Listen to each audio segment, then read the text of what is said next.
After a long-awaited matchup, the Lumpkin County Girls Basketball team finally got their chance at revenge against Cross Creek, the team that stunned the Indians on their home court in the Final Four last season and brought their playoff run to an end.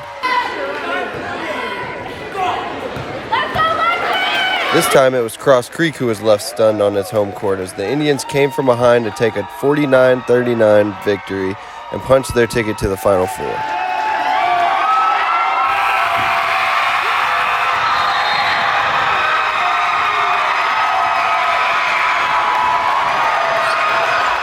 Just so proud of them. You know, the resilience, the toughness, the togetherness they showed. That kind of magic only happens when you've got neighborhood kids who've been lifelong friends. And I think they trust the coaches, they trust each other, and that's when things like that happen. After falling behind by as many as 11 in the first half, Lumpkin charged back near the end of the first half and to begin the second, turning the tables and taking a lead of its own. From there, the Indians never looked back, running out to a 10-point win. When they get out to an early run, they're a really good team, and Michaela Bogan's a special now. You know, we had to. She was good on film. She's even better in person. We had to make some adjustments with her, but the kids did it. You know, and then shots started falling, and we started rebounding, and we started running, which is what I really think we do well.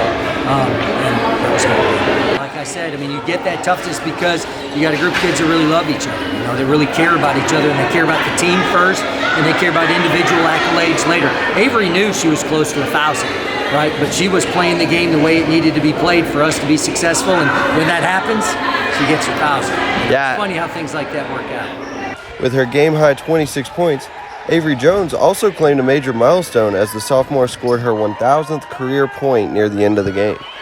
It's special. It's special for her. It's special for her family. I think it puts a cap on a lot of work that a young lady has done for many years.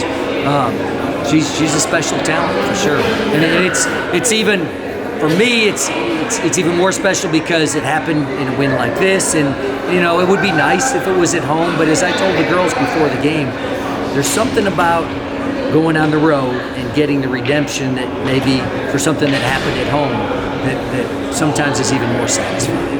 And while the Indians weren't able to take the win in front of their home crowd, the atmosphere created by those that made the long trek to support the team made it feel like home. We may have had more people. Yeah, if it wasn't for the red and gold, I think it would have been in Dahlonega.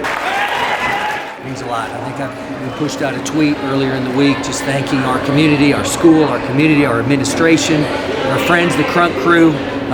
That's what makes it special. That's what makes small town high school athletics so special. And that's what, you know, I feel like there's a part of society that's kind of losing that. I'm really proud of the fact that a lot of us that we still embrace that high school young athlete who came up through kindergarten and has stuck through with their friends. That's special.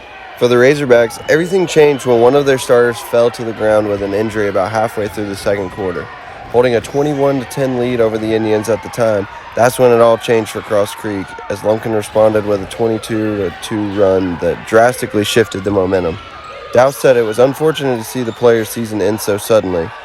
She's a very good player. She gives them some size inside and maybe a little bit more scoring than the young lady who came in behind her. Although unfortunate, Dowse said he feels his team's comeback was because of their play and not necessarily the injury.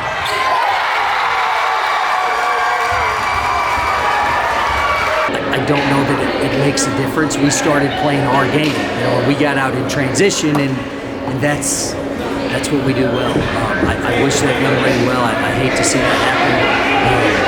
It's awful. Now the Indians just await to find out who their opponent will be, as Westminster and Sumter County are set to play tonight for the other spot.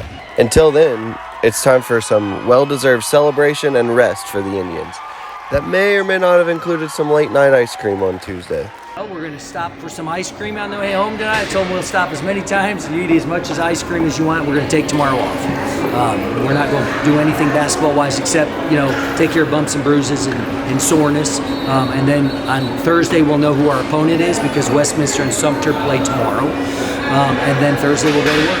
Thursday and Friday we'll go to work. We'll probably go down Friday night and spend the night in Milledgeville. get up the next morning, have a little breakfast, and go win a semifinal game. The Indians are set to play again on Saturday in the Final Four with a spot in the state championship on the line. Lumpkin is set to tip off from Georgia College in Milledgeville at 2 p.m. in the Final Four.